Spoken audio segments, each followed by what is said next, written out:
I just smiled, picked up the cardboard box with my desk plant and coffee mug, and walked out of the conference room. I'm 64 years old, and 30 minutes ago, I stood in front of 50 colleagues while my boss told me I was finished. The champagne was still fizzing in plastic cups. Someone had ordered a cake that read, "Happy Retirement, Tom," in blue frosting. I'd worked at Meridian Financial Services for 23 years. Started as a junior analyst right after my wife Sarah convinced me to leave the government sector. She said the private sector would be better for our family. More stable, better pay. She was right, until she wasn't. Sarah died 14 months ago. Pancreatic cancer. 6 weeks from diagnosis to the end. I took 3 months off work after the funeral. When I came back, everything felt different. The office had been renovated. My old cubicle near the window was gone, replaced by an open floor plan with standing desks and exposed brick walls. They'd moved me to a smaller desk in the corner, next to the printer that jammed every third page. But I didn't complain. I kept my head down, did my work, counted down the days until my actual retirement in 8 months. I had it all planned out. The cabin in Montana that Sarah and I bought 15 years ago. The fishing rod I'd been meaning to use. The vegetable garden. Simple things. Quiet things. Then came the party. My manager, Jessica Chen, called me into the main conference room at 4 p.m. on a Thursday. She was 38 years old, hired 6 months ago from some startup in Silicon Valley. She wore expensive shoes and talked fast, and used words like synergy and paradigm shift. She'd never spoken to me directly before today, except to ask me to fix the coffee machine once. The conference room was full. People from accounting, IT, human resources. Even the CEO, Richard Brandt, was standing in the corner with his arms crossed. I recognized some faces. Others were new hires I'd never met. "Tom," Jessica said brightly, gesturing to a chair at the head of the table. Come in. We have a surprise for you." I sat down slowly. My hip had been bothering me lately. Old injury from a car accident in my 30s. Someone dimmed the lights. The cake appeared on a rolling cart. People started clapping. "Tom Henderson," Jessica said, reading from her phone. 23 years of service to Meridian Financial. You've been part of the backbone of this company. And today, we want to celebrate you." More clapping. Someone popped a champagne bottle. The liquid fizzed over the rim, spilling on the carpet. I smiled. This was nice. Unexpected, but nice. Maybe I'd been wrong about Jessica. Maybe the new generation wasn't so different after all. Then Jessica's expression changed. The smile stayed, but something behind her eyes shifted. "However," she continued, "we also need to talk about the future of this company. Meridian is evolving. We're embracing new technologies, new methodologies, new ways of thinking." She paused, looking around the room.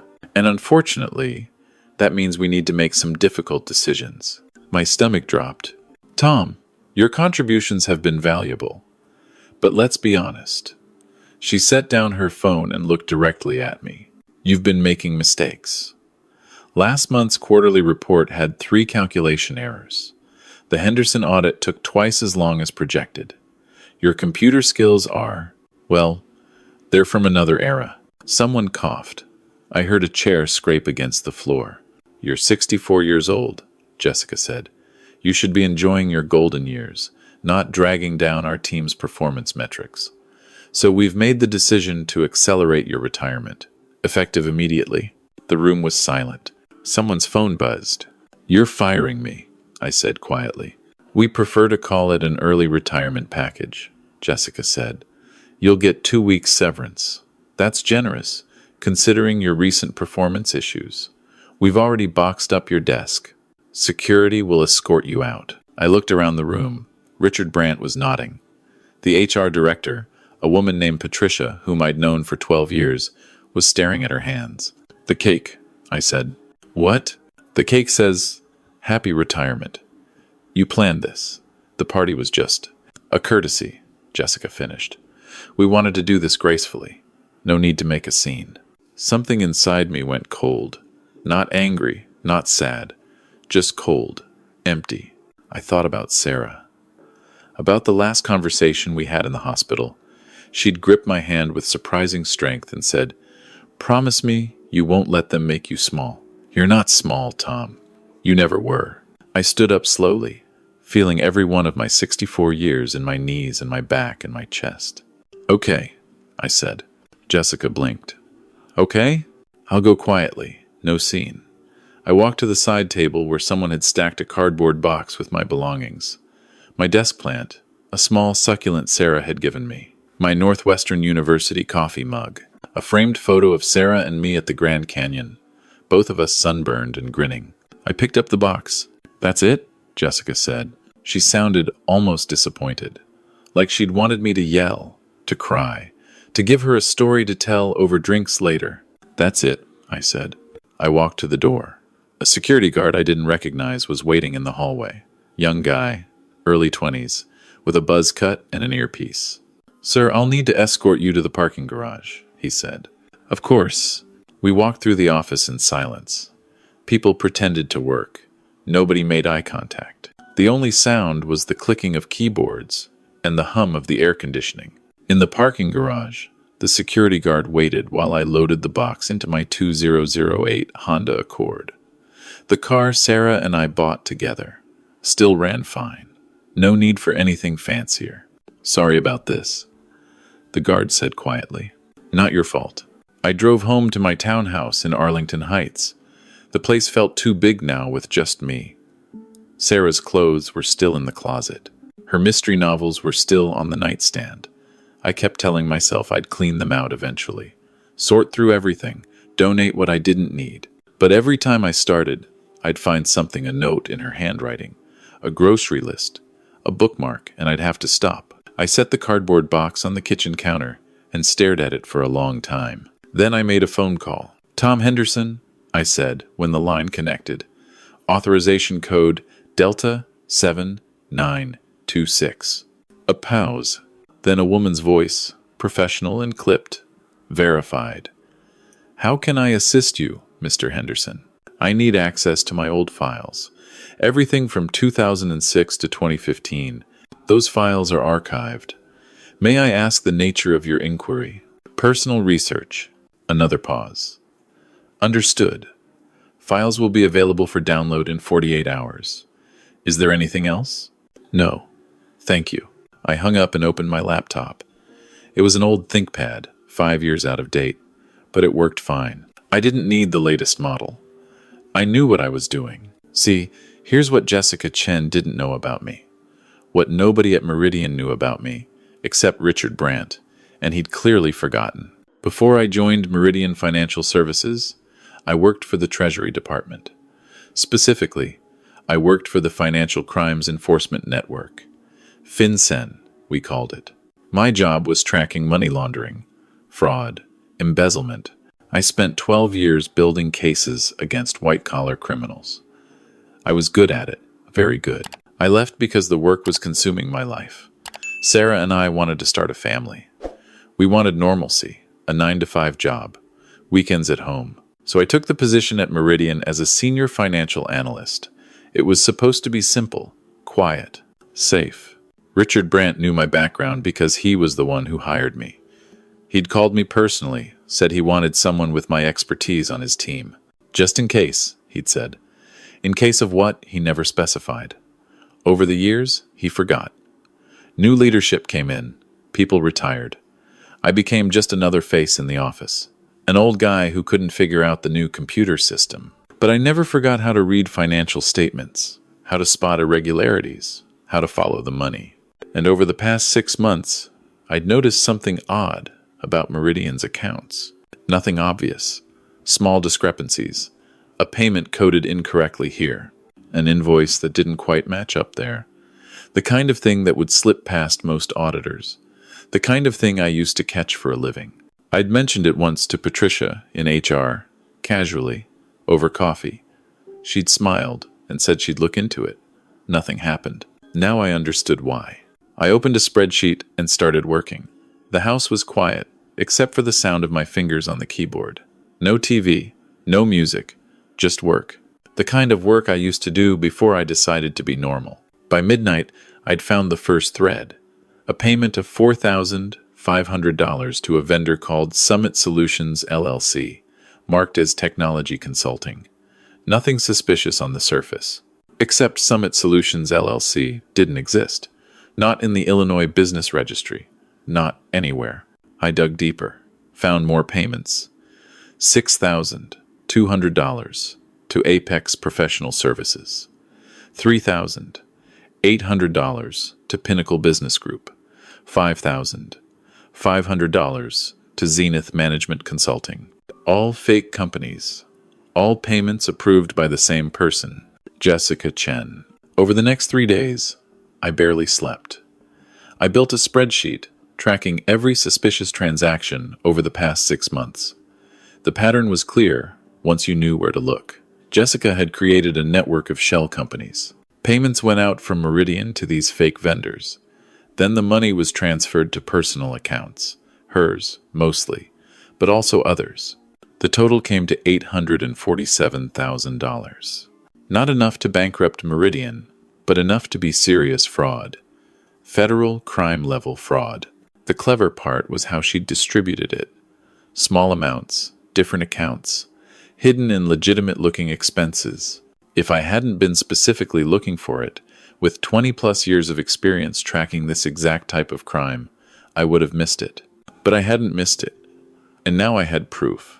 The question was, what to do with it? I thought about calling Richard Brandt, but he'd signed off on firing me. He'd stood there in the conference room and nodded while Jessica humiliated me. I owed him nothing. I thought about going to the police, but they'd need time to investigate. Warrants, procedures. Jessica would hear about it and disappear. The money would vanish into offshore accounts. She'd hire expensive lawyers. The case would drag on for years. Maybe she'd even get away with it. No, this needed to be handled differently. I made another phone call, this time to an old colleague, Marcus Webb, now a senior investigator at the FBI's Financial Crimes Division. Tom Henderson, Marcus said when he picked up. It's been what, 5 years? 6, I said, since Sarah's funeral. Right. God. I'm sorry. How are you holding up? I'm fine. Listen, Marcus, I need a favor. What kind of favor? The kind that involves wire fraud, embezzlement, and approximately $847,000 in missing corporate funds. Silence. Then, I'm listening. I explained everything. The shell companies, the fake invoices, the pattern of payments. I emailed him my spreadsheet with all the evidence I'd compiled. This is solid work, Tom, Marcus said after reviewing it. Better than solid.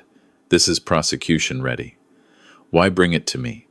Why not go through your company's internal channels? Because the person running the fraud is the same person who fired me 3 days ago, and I want to watch her face when she realizes who she was dealing with. Marcus laughed. Still got that edge, huh? I thought you'd gone soft in the corporate world. Apparently not. Give me 48 hours.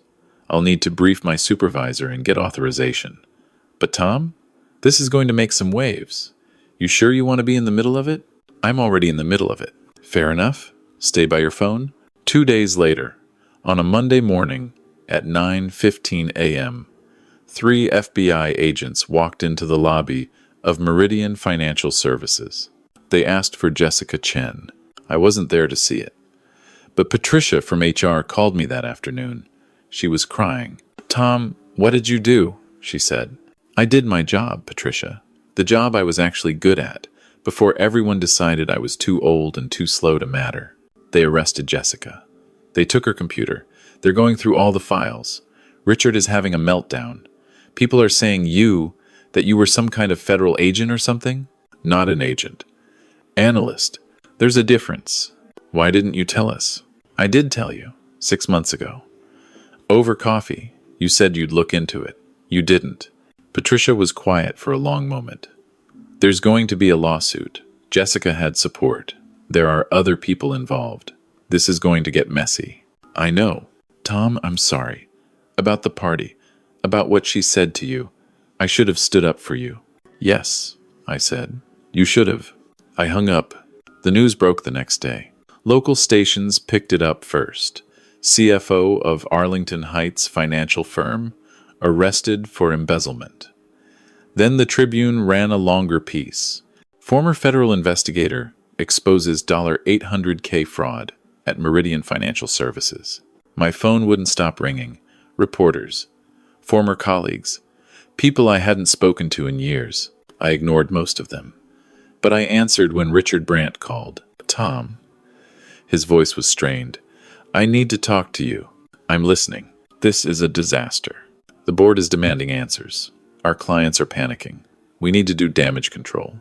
That's unfortunate. I'm asking no. I'm begging for your help. You know this case inside and out. You have the expertise. If you came back as a consultant, helped us navigate this, it would show stability. It would show we're taking this seriously. You fired me, Richard. That was Jessica's decision. I didn't. You stood there. You watched her humiliate me in front of 50 people. You called me outdated. You implied I was incompetent. I made a mistake. Yes, you did. Silence. What do you want, Tom? Name your price. Consultant fee, settlement for wrongful termination. I don't care. We need you. I thought about Sarah, about her hand gripping mine in the hospital, about her telling me not to let them make me small. I'll help, I said. Thank God. But not as a consultant. I want my old job back. Full benefits. Retroactive to the day you fired me. And I want Jessica's office. Her office? The corner one. With the windows? I want it. Richard hesitated. That's executive level. You're an analyst. I'm an analyst who just saved your company from complete collapse. I'm an analyst who exposed a fraud ring that would have grown much larger if left unchecked. I'm an analyst who still has contacts at FinCEN, the FBI, and Treasury who can help clean up this mess. So yes, Richard, I want the corner office. Fine. Done. When can you start? I never stopped. The investigation took 4 months. The FBI found that Jessica hadn't been working alone. 2 junior accountants were involved. 1 IT guy who helped mask the transfers. Even Patricia from HR had accepted small payments to overlook discrepancies. They all faced federal charges: wire fraud, money laundering, conspiracy to commit fraud. Jessica's trial was set for the following spring. She hired expensive lawyers who tried to paint her as a brilliant young executive being railroaded by a vindictive old man. They pointed to my firing, called it suspicious that I'd suddenly discovered all this evidence right after being let go. The prosecutors called me to testify. I wore my best suit, the one I'd bought for Sarah's funeral and hadn't worn since. Jessica's lawyer cross-examined me for 2 hours, tried to poke holes in my findings, suggested I'd fabricated evidence out of spite. Mr. Henderson, the lawyer said, isn't it true that you were fired for poor performance? That you had multiple errors in your work? I was told I had errors, I said calmly. Those errors were never documented, never brought to my attention before the firing. In fact, I believe if you examine the reports in question, you'll find they were accurate. The errors, Miss Chen referenced, were fabricated to justify my termination. You have no proof of that. Actually, I do. I opened my briefcase and pulled out a folder. These are the original reports I filed, time-stamped and backed up on the company server. These are the corrected versions that Miss Chen submitted to senior management, with my name still attached. The errors she claimed I made were actually changes she made after I'd submitted my work. The courtroom went quiet. Why would she do that? The lawyer asked. Because I was getting close to discovering her fraud. She needed me gone, discredited, so that if I ever came forward, no one would believe me. The lawyer had no response to that. Jessica was convicted on 7 counts of fraud and sentenced to 8 years in federal prison. The other co-conspirators received lighter sentences in exchange for testimony. Meridian Financial Services survived, barely. We lost some clients, had to restructure, but we survived. I stayed in the corner office for 3 more years. Then I retired. For real this time. No cake. No speeches. I just finished my last project on a Friday afternoon, shook hands with a few colleagues, and drove home. The townhouse in Arlington Heights sold quickly. I moved to Montana, to the cabin that Sarah and I had bought 15 years ago with dreams of retirement. It's quiet here. I fish most mornings. There's a vegetable garden that's finally producing tomatoes after 2 summers of trial and error. I've made friends with the neighbors, an older couple who raise chickens and make their own cheese. Sometimes I think about Jessica, about that moment in the conference room when she smiled and told me I was finished, when she assumed I was just another disposable old man who'd go quietly into retirement. She thought she knew who I was. She'd looked at my outdated computer, my slow walk, my gray hair, and she'd made assumptions. She'd mistaken patience for weakness, experience for obsolescence. People do that. They see what they expect to see. They judge you by surface things, age, appearance, job title. They don't see the depth beneath, the years of expertise, the network of contacts, the skills that don't show up on a resume. Jessica Chen learned that lesson the hard way. I hope it was worth $847,000. I'm sitting on my porch now, watching the sun set over the mountains. There's a fly rod leaning against the railing, ready for tomorrow morning. A half-read book on the small table beside me. A glass of whiskey, the expensive kind I never bought when Sarah was alive because it seemed frivolous. My phone rings. It's Marcus Webb from the FBI. "Tom, got a question for you," he says. "We've got a case developing. Financial fraud. Pretty sophisticated setup. Could use someone with your eye for this stuff. Consulting gig, good pay, all remote work. You interested?" I look out at the mountains, at the garden, at the quiet life I'd spent years dreaming about. Then I think about Sarah's hand in mine, her voice telling me not to be small. "Send me the details," I say. "I'll take a look." Because here's what I've learned in my 67 years on this planet. Retirement doesn't mean you stop being who you are. It doesn't mean you stop being capable. It doesn't mean you let people treat you like you're disposable. You can wear old shoes and drive an old car and live a quiet life in the mountains. But that doesn't make you weak. That doesn't make you irrelevant. It just means you've learned what actually matters. And when someone threatens that, when someone tries to take away your dignity, your livelihood, your sense of self, you remember who you were before you decided to be quiet. You remember that you were never really quiet at all. Just patient, waiting, watching. And when the moment comes, you act. I learned that from 12 years at FinCEN, from 23 years at Meridian Financial Services, from 42 years of marriage to a woman who saw exactly who I was and loved me for it. Jessica Chen thought she was dealing with a tired old man who'd go away quietly. She was half right. I did go away, to Montana, to a cabin in the mountains, to a life of fishing and gardening and morning coffee on the porch. But I didn't go quietly. Not at all.